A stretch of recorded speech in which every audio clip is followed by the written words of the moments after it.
Hi, everyone. Welcome back to the Brydge Club podcast. This is your host, Ruffin. Today, we are chatting with Emily Persky. She is the co-founder of I Have This Friend, a curated lifestyle services directory that lets you book private chefs, interior designers, photographers, and more. They partner with top emerging talent to make these curated services actually attainable. Emily previously pursued a career in big tech with Instagram before teaming up with Ingrid, her childhood best friend, to build I Have This Friend. So before we get into I Have This Friend, you previously worked at Instagram. Can you share a little bit about your experience working there, why you pursued big tech in the first place, and then how you decided to take a leap into entrepreneurship? Yeah, it's all tied together. So go to first question. I'll start from how I ended up getting into working there in the first place. It was my first job out of college, and I had studied actually organizational studies, corporate social responsibility. I really wanted to go into something on the corporate social responsibility side. In college had worked in nonprofits and then had also done an internship over the summer at Goldman to be like, I got the business side and I got the nonprofit side. I'm ready to go. And I had a conversation with an advisor at the business school. I went to Michigan, and the advisor was like, you're not going to get a CSR job right out of school. So you need to just pick a company that you think is really interesting, that you think you can learn a lot from, and go there, get some work experience, and then you can turn your career into the path that you want to do in CSR. So I looked at various different companies. Finance just wasn't quite for me. It didn't fit my interests. I didn't love it. And so I had a friend working at Facebook and Instagram, and I reached out to her and she was like, you would be perfect for this role. And so I applied, ended up going into the new grad program. I was in the Austin office to start, and then got tapped to move to our global business side. And that was in San Francisco. And so that was when I was a bit more focused on the Instagram side and working with global clients on their strategy across their creative and their analytics and their paid and their organic. And it was pretty much everything, which was really cool. And we got to travel and spend time at the shoots with clients and give them inspiration on the best ways to talk to their target audience, which was really great. And I kind of skipped the first part, but the first part I was working with mom and pop shops. It was the small and medium businesses. And so it was anyone from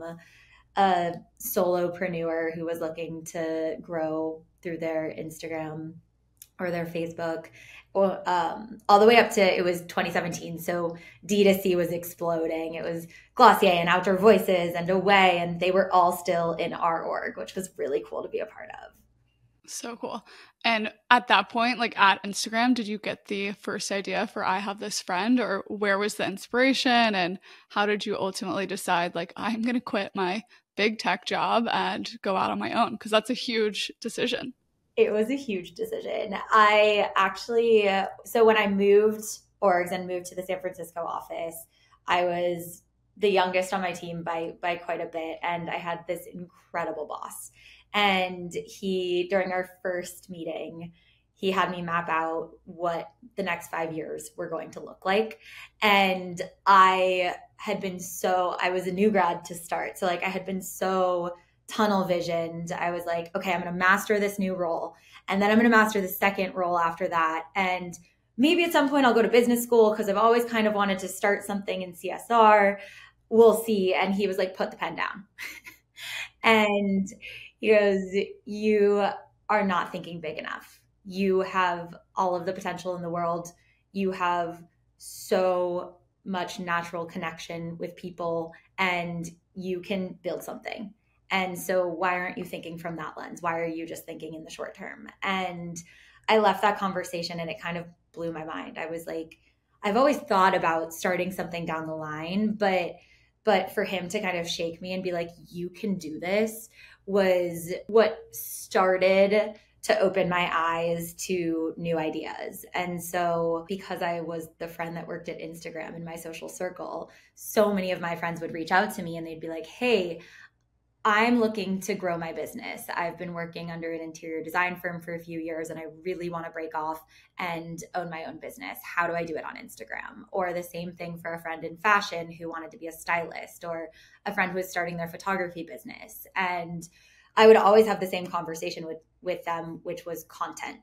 Like, you have to post consistently and frequently and just share your life and tell your story. And that's how you grow your following. And from there, then you can really focus on your business, on designing or styling or whatever it is.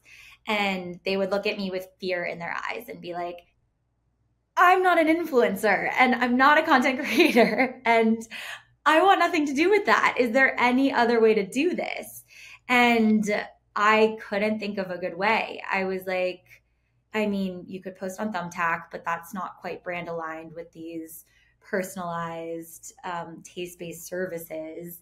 And so they were stuck, and it was so frustrating. And it got to the point where I was catching up with one of my friends who, spoiler alert, is now my co-founder.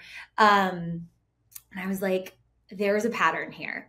There are these incredibly talented people who are building their businesses and hustling to build up their portfolios, who charge 10 times less than the industry standard. And then there's us who would love to use their services, but the only way we can right now is if we're friends with them. Like, because they're not influencers, we can't discover them on social. There's no way to do it other than word of mouth. And that's so frustrating, both as the consumer and for our talented friends. And Ingrid, who's my co-founder, when we were on the phone, she kind of jumped out of her chair and she was like, I've been thinking about this too, but from the angle of hospitality, because she was living and working in New York City in hospitality. And she was like, I have these awesome dinner parties with the chefs from the restaurants that I work in, and they come over and they make me and my friends dinner, and it's the most fun experience of the month. And it's much less expensive than dining at a Michelin-Star restaurant, even though they're Michelin-Star chefs. And so that was kind of the beginning of the idea. And it took a little while, because you're right, it's very scary to go from having a very stable, well-paying job that I was good at and I was succeeding in, to like taking the leap and going into something that I had no idea what it was going to look like. I just knew that it needed to exist in the world. Totally. There's also this element of like, even if you are, for example, I met this makeup artist once who had built her whole business through Instagram.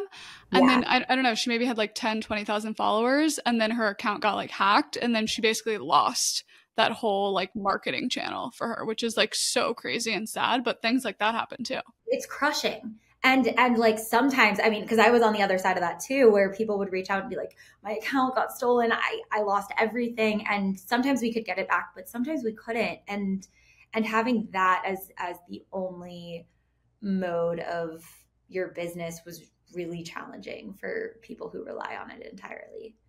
Truly. So you and Ingrid came up with this idea.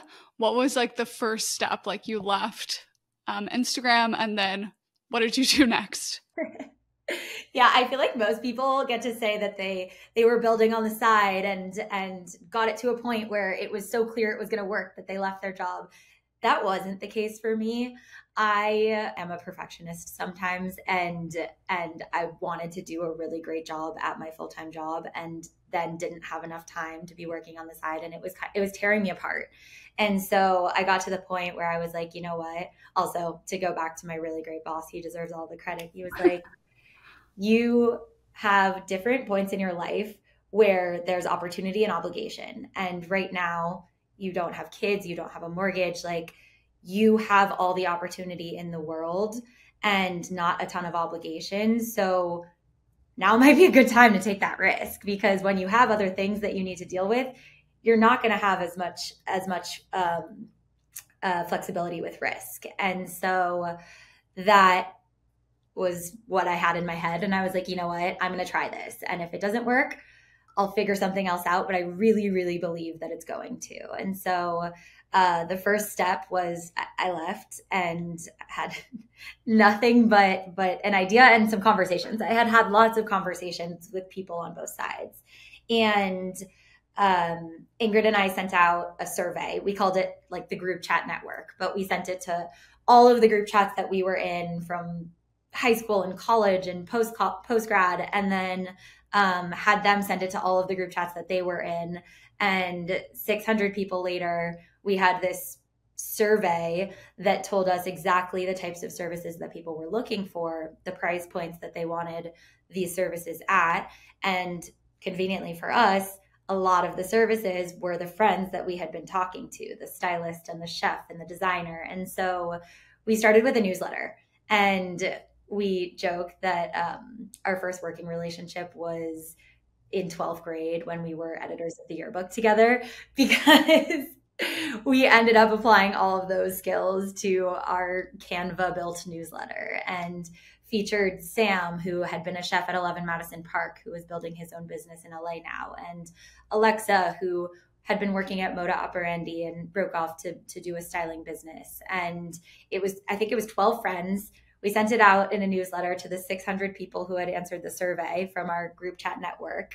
And people started to reach out and ask to work with our friends. And it started we would create a group chat. We'd be like, they want to talk to Sam to have their 30th birthday dinner and have him come over and cook for everyone. Great, we'll connect you over iMessage. And that was great until it was not sustainable anymore. And so we transitioned into a texting software where people could text into what we called our concierge and submit their requests, and then we'd fulfill them with the talent network that we were building up. And that was also fantastic until things really started to explode, which we can get to. And we couldn't do it all ourselves anymore. I mean, I had my sister and my cousins and friends, and everyone was sitting around the table answering these messages. And that's when we knew it was time to finally get our website up and running. So that's where we're at now. That's crazy. What were like some of the most popular services or talent that's booked on the platform, and like what's the typical price point? Yeah, it changes every month, honestly. I mean, we were interested to see in the beginning, is there going to be one vertical that makes the most sense, that the most people request? And the truth is, it's across the board. I mean, in July, chefs, people were having summer dinner parties, and so many chef requests came in. And then now what we're seeing in August is photographers. And I think like people are doing back to school photo shoots or prepping for the holidays or whatever it is, having events coming up in the fall that they're booking photographers for. Oftentimes in the spring cleaning, a lot of professional organizers get booked. And so it totally depends. But we also keep a very close ear on, or a very close finger on the pulse of what requests are coming in, because our concierge chat still exists. And so people will write in and be like, hey, I'm looking for a color analyst. That's come up a lot recently. And so we onboarded 2 new color analysts, and that's been super popular over the last few weeks. So it really just depends on what people are looking for. I feel like color analysts are trending all over the internet, so I'm not shocked by that. They totally are. And it's really fun because I've been seeing their deliverables now come through, and it's like, you can see what shades of makeup you should be buying from what brands and what clothing makes the most sense. And they link the clothes. It's really awesome. It's a fun service. Yeah. Also, I would have no idea where to even begin to find someone who does that, like without I have this friend. So cool that they're on there. Truly. Personalized services in all ways, shapes, and forms. So obviously, like the talent come to your platform to find clients, but are there other like benefits that some of these service providers get by working with your team? Yes. I mean, a lot of them are, like I mentioned, hustling to build up their portfolios and have been moonlighting or doing projects for free. And so something that is really awesome when talent on board is we have Dakota, who runs our talent on our team, and she's an artist featured on the platform herself, actually, and she's really great at consulting on how to structure your services to be the most successful on the platform, pricing, how to set your prices, what different types of price points you should be offering for accessibility to different audiences. boundary setting is a big one, because oftentimes creatives are totally taken advantage of. And so they agree to one thing, one scope, and then end up getting talked into doing so much more than they're being paid for. And so we're really helpful with that. And community, I'd say, is the last one. Or I mean, there are so many, but the last one that's core to what we're making sure to offer is it can be lonely and scary to launch off on your own and start your business, which we both know. But having other people who are doing it in similar or adjacent industries is super helpful for our talent. And that was something we hadn't really planned to build, but so many of our talent were asking for just a place to talk to other people who were similar to them. And so we built out a Slack channel, and it's been doing really well. And so you guys are live in LA and New York. Anywhere else? We say we're in person in LA and New York and virtually everywhere in between, because 60% of the services can be virtual. But more cities to come soon. We have basically been building up. We have this awesome wait list of talent, and it's honestly across the globe, not just across the country, but we're going to start in the US first. And requests that come in from, 41 different states at this point. So yes, there are more cities to come, but right now, LA and New York, and you can work with a travel advisor or a stylist or an interior designer or a color analyst virtually in the meantime. Yeah.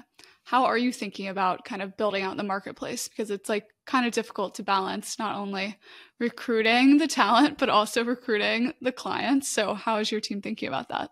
Yeah. As we were getting started, we had to sit down and understand, like, are we supply constrained or are we demand constrained? And at any given time when building a marketplace, like, that can shift.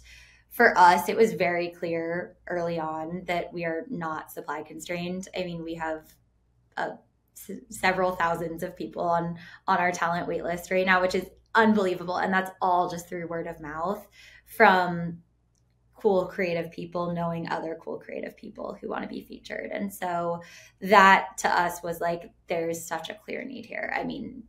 The other option is promoting yourself on social, which is so hard. So we think about demand and bringing these talent the demand that they need.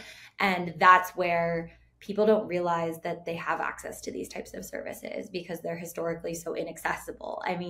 Hiring a $10,000 interior designer for my apartment that I'm renting, I would never, because I can't, but I would love to work with someone to help me figure out what to put on my walls when I move into a new space for a couple $100s, or even, some of them are like $75, which is amazing. And so, just spreading the word on how these things are being made more accessible has been how we're thinking about demand. And so far it's resonated pretty well.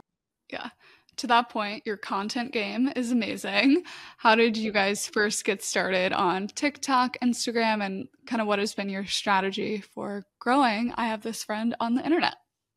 Well, we're very lucky because the nature of the services that are happening on the platform are so beautiful and the stories to tell are so interesting that it gives us this vastly rich content pool of, we essentially say, like, we are the frame and the art inside of the frame is our talent and the services that they're fulfilling. And so I love that. We're just able to take the interesting stories and share them with the world, as well as kind of what I was talking about before, but make it clear that these services are accessible and that these brilliant people are here to be hired, and that they're more affordable than you ever thought they were. And so, or I guess accessible than you ever thought they were. And so that's how we initially have thought about our content and why it's been, I think, as awesome as it's been. But something Ingrid and I are also learning is sharing behind the scenes is something that really resonates with our audience and also other founders. And so we have been trying more and more to give updates on what we're working on and get opinions from people and kind of build in public, because that's how we end up, like, the coolest things that we've been able to do have been feedback from our community. Amazing.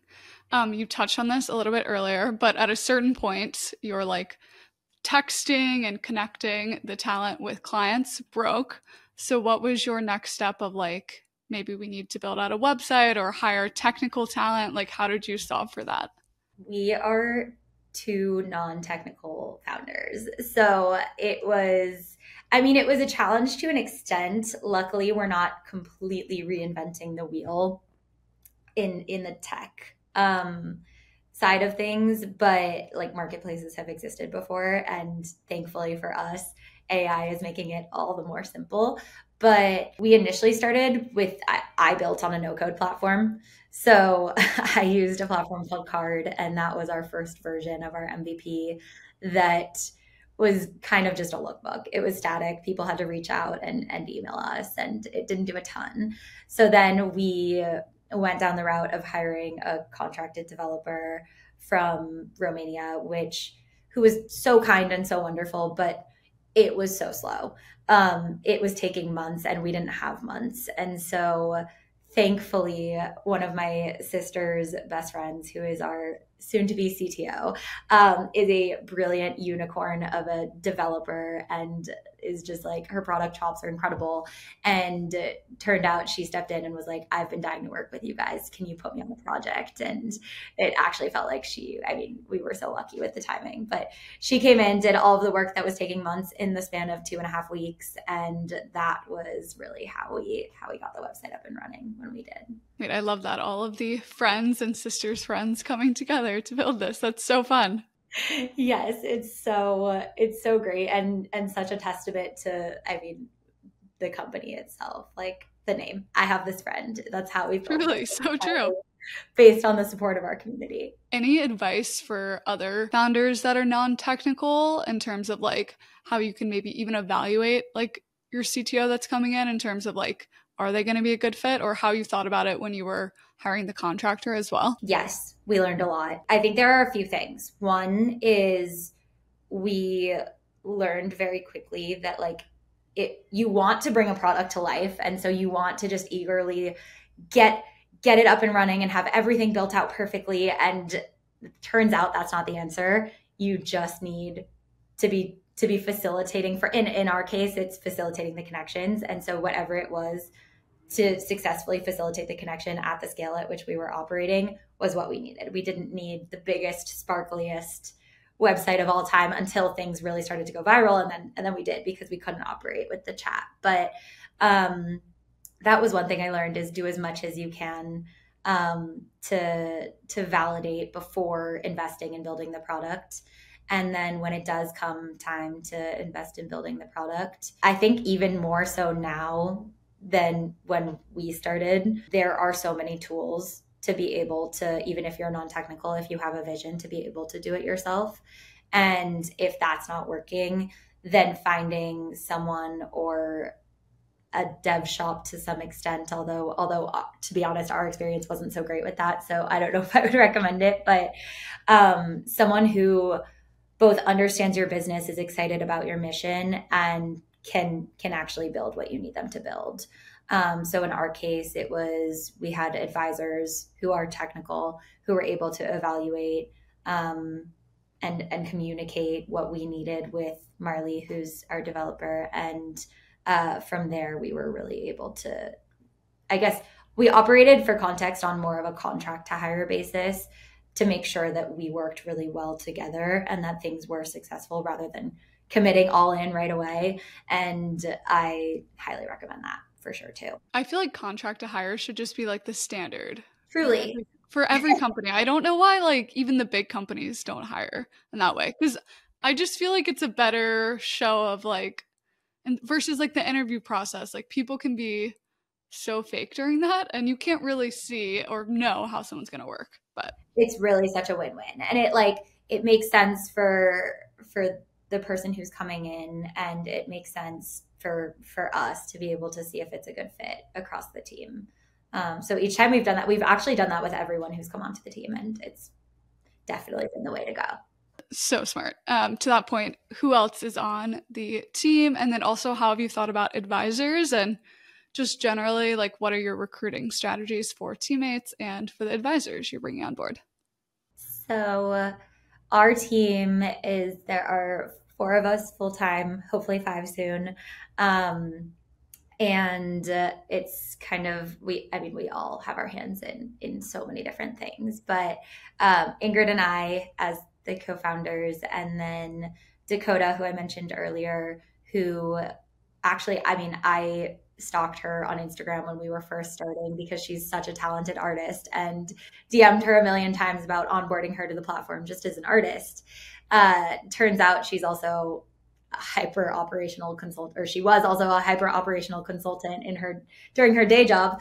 So she came to us after we had brought her a few projects, and with a 10-slide deck, and was like, here's how I am going to optimize the talent side of your business. And it's been so incredible to have her because she has the perspective of the talent that Ingrid and I don't necessarily have because we haven't been through that. And so she adds an entirely new layer for the team. And then Eliza, who is our brilliant, we call her our chief voice officer, but she is the brilliant voice behind I Have This Friend, and has taken my mumble jumble and Ingrid's and turned it into a voice that is authentic to who we are and who our community is. So that's kind of like everything content. And then Marley, I mentioned, is building everything, who's incredible. And then we have an awesome crew of part-time social and marketing and interns and people who have just been the most helpful in our corner. Earlier, we were talking about how you obviously left big tech to go all in on building I Have This Friend. How have you thought about like funding the business? Did you forego any kind of salary for a long time? And then how did you think about approaching investors? Have you approached investors, and what has been your strategy there? I gave myself a 6-month period when I left. I was like, there needs to be, over the course of 6 months, there needs to be some indication that this is working, whether it's we're making money or we've raised money or are moving in a direction that there's signal that this is going to work. And so we ended up actually just through a friend getting introduced to Next View Ventures and joined their accelerator program, which was our first experience with VC, our first experience with funding. And it was a really amazing experience for us. And they're such a great team. And so that was kind of the first bit. And then we've recently done some pre-seed. So a combination of institutional and angels. And from there, we actually make money now through the platform, which is amazing. So that's how we've been funding it so far. But it's definitely been a learning curve. And going from, my role in some capacity was sales, which is somewhat similar to fundraising, but also very, very different. And it's been a learning curve for sure, but grateful for the experience. I feel like it's a learning curve for most founders. It's a crazy journey, the fundraising journey. Can you share more about the Next View Accelerator? Is that like, how long's the program? What kind of resources do they give? And do they invest as well as part of the program? Yes. I should have fact checked this before, but they do it some years, they don't do it other years. So I'm not exactly sure if it's consistent. It's once a year. It was a really small group. So there were only eight companies, and each company gets paired with one of the partners. So each partner has 2 companies to kind of walk them through the program. And it's not your typical accelerator where at the end of the accelerator, it's like pitch day. It was really like let's see if there are early signs of product market fit here. And so that's what we spent the 12 weeks of the program understanding and testing and learning on. And then from there, to answer your question about funding, yes, they do invest as part of the accelerator. So that was really great and helpful for us. Amazing. I don't think I've heard of that one, so I'm going to have to look it up, and I'll include, if they are having a cohort this year. I'll include that in the show notes. I highly recommend. They're great fun to work with. Amazing. And then any general like lessons learned during your first raise for the pre-seed, or like maybe things you wish you had known going into it that you'd like to share? Yeah. And I mean, I won't pretend to be an expert, but something that I've definitely learned is to try to not take things personally, because that, as you know, a people pleaser, can be really hard to go into these conversations and feel like you didn't do a good enough job if you get a no. But it's not personal, and it's the second you learn how to separate that, it makes the whole process a lot easier. And I guess the other thing that kind of follows that is showing rather than telling can often be very effective. And so there have been times where we've gotten no's, and then we clearly executed what we said we were going to execute, and then have people knocking on our door. And so that's very gratifying, and also just a proof point that it might not be the right moment as you're first having the conversation, but if you can execute what you said you were going to, then maybe it is down the line. Were you like including investors that said no on your investor updates, or how were you passing that feedback or those updates back to the people that did say no? We encourage everyone that we talk to follow along on our newsletter and our social, because like I said, we build so much in public. And I think that that's been a big part of it is, I mean, there are the investor updates that are more official, but getting to see the day-to-day and all of the amazing things that are happening and the growth that we've had is probably the biggest, makes the biggest impact. Very, very smart. To that point, anything exciting coming up for you and the team that you'd want to share and plug? Oh my gosh, what isn't exciting that's coming up? There's so much. It's been a crazy few months, but we have a big event coming up with a brand that we're really excited about next week. It's a beauty brand, and follow, like I said, follow along on TikTok and Instagram and our newsletter, because you'll get to see. But this is something that I think is really exciting, because we've always respected this brand and the really strong community that they've built. And from it, like, they actually had reached out to us because of the brand that we built. And it was a huge compliment, and also just such proof that there is clearly an overlap in those groups and those communities.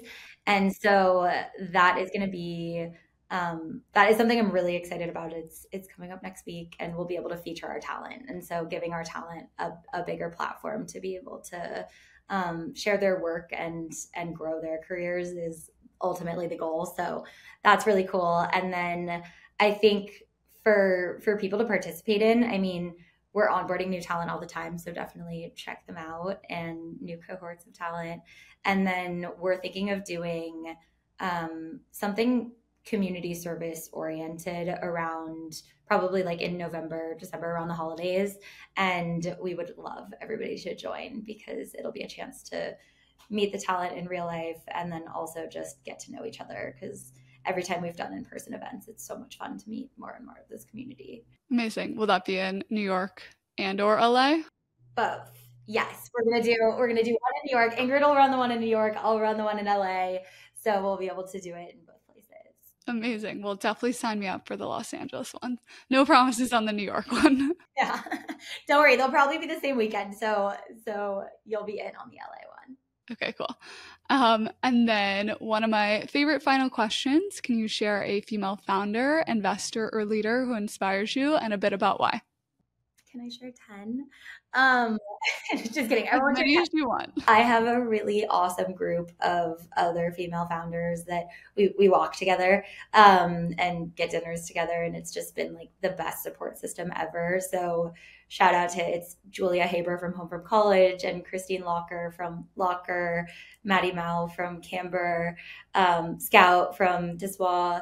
It's just getting to be able to bounce questions off of them and build next to them has been so inspiring and awesome to be a part of. And I mean, there are so many others, but I think from a leader, investor, founder perspective that we don't know, Ingrid and I have always been the biggest fangirls of Sarah Blakely and think that everything she has done is so incredible. So that's definitely like we hope to have her on our cap table one day.